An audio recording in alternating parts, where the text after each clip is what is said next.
လောကမှာဒုက္ခအပေးဆုံးလို့ပြောရမယ့်တရားဟာအလုံးသိကြတဲ့အတိုင်းဓမ္မစကြာထဲမှာဒုက္ခသမုဒယ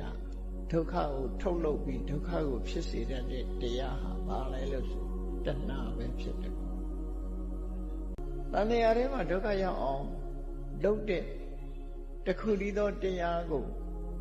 နာမည်တက်ပြီးပြောပါဆိုလို့ရှိရင်တဏှာကိုပဲပြောရမှာပဲဖြစ်တယ်။သူ့ရဲ့လွှမ်းမိုးမှုအောက်မှာလူတွေဟာပြားပြားဝတ်နေကြတယ်။ချေးကျွန်အလားတဏှာရဲ့ကျွန်ဘဝရောက်နေကြတာ။သို့တော့ကိုယ်ကျွန်လို့သိမသိကြဘူးကွာအရှင်သခင်လို့ထင်နေမဟုတ်ဘူးတဏှာခိုင်းရလုံးနေကြတဏှာရဲ့ချေးကျွန်နေဖြစ်နေကြတယ်။အဲ့ဒီတဏှာဟာဘဝတွေနောက်ထပ်ဘဝတွေကိုဖန်တီးနေတာသူပဲဘဝဆိုတာဖြစ်စေတာသူပဲသူဥဆောင်ပြီးတော့လှုပ်ရှားနေတာဖြစ်တယ်မျက်စိကမြင်တဲ့အာယုံဆိုတဲ့သဘောကျမျက်စိနဲ့မြင်တဲ့အာယုံသဘောကျပြီးနားကအပန်းကြတော့သဘောမကျဘူးလားမဟုတ်ကြပြန်တာနှာခေါင်းကအနံ့ဆိုတဲ့သဘောကျပြန်တာလျှာကအရသာဆိုတဲ့သဘောကျ